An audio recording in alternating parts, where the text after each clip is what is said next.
Yo guys, ari ate Mr. Baoy. Ang gwapo ba na lang alang, man. Mabuining arot. Pare pa nga magpapaarot, gwapo na. Siya pa yan nagpaarot na. Mas, naggwapo yung Mr. Baoy. Yan na. Nagpasa naman timbang ka mo, hamaras-baras. December 28. Yan na itira pagpasa timbang. Kay buwas, December 29, amot ira derby. 1 kak pasti scale. Paderby nito ni Engineer Beto nga ni Engineer Johnny Acosta. Maupay ito nga paderby. Ikikita ka mo dito yung pahagaras ng palapirit. Siyempre, kikita ka mo. Kaya ito yung Mr. Baoy. Mapasya na nga ito yung Mr. Baoy. Upa, yan na yung mga entry nga direct ma-behind. Pakita akit iyo gilas ito yung manok.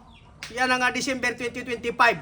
Pakita akit man ako nga mag-upay iyo manok. Diri mga puros lalupad-lupad, hangin at sulod. Ayun lang nat pagka na singkahan Bisaya na kiskes. Kita ni Mr. Baoy dito. Kung mag-upay yung mga manok. Ngan, mas maupay pa pagkita kay Mr. Baoy. Nganhan pitaw, hantakluban. Magbubuhay dito, magbubuhay kami dito. Pitaw ng takluban. Ngan Mr. Baoy ng alang-alang. Ang gwapo na lang-alang. Ipitaw, bungi man layton. Bungi man layton takluban. Itong gwapo nga pinestiton. Bis nga ni kuhaon na iton. Wala itong baga may magninigar. Pero Mr. Baoy nga kuhaon. Damot madipinsa. Kay mawawari na gwapo nga makaret. Nga handler din niya. Bukos ka Bisayas. Kung ipitaw na ito kuhaon. Sige Lord, padayon.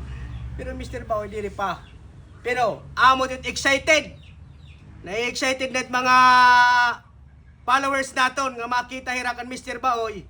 Nga mabuhi na liwat hamaras-baras. Ibaga na kon man lang nga madali lang kuno patayon kan Mr. Baoy manok. Madali. Kundiri akon. Makore. Kung akon manok. Ito ni Mr. Baoy kakarit. Pero ipitaw, sigurado na gud ako. Kung baga may fight man kita, pwede ka na mag-cancel. Kay makarawo dito dida kay damo ito. Big event ko dito. Damot mga visitors ito nga mga big time. Nagpakapulo. Parehas ka Mr. Baoy. Pupurmahan ito ni Mr. Baoy. Ito Mr. Baoy mapurma lang baga alanganin. Oy pitaw! Purmay ha!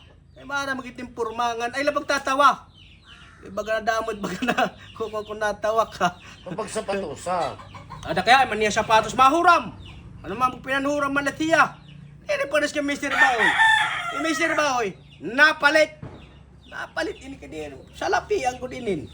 Napalit ni Mr. Baoy. Di man pumalit ni Mr. Baoy. May mga hatag. Pero ito nga hatag, siyempre, kakarawton tayo ito kay makarawon na hatag. Mr. Baoy, itong kagalan, kuwan ba, ini... Galante. Galante. I-reporsit iba. Ada kay pagandang pamamanas-baras ha? Makadahi Mr. Baoy, ang gwapuhan na lang alang.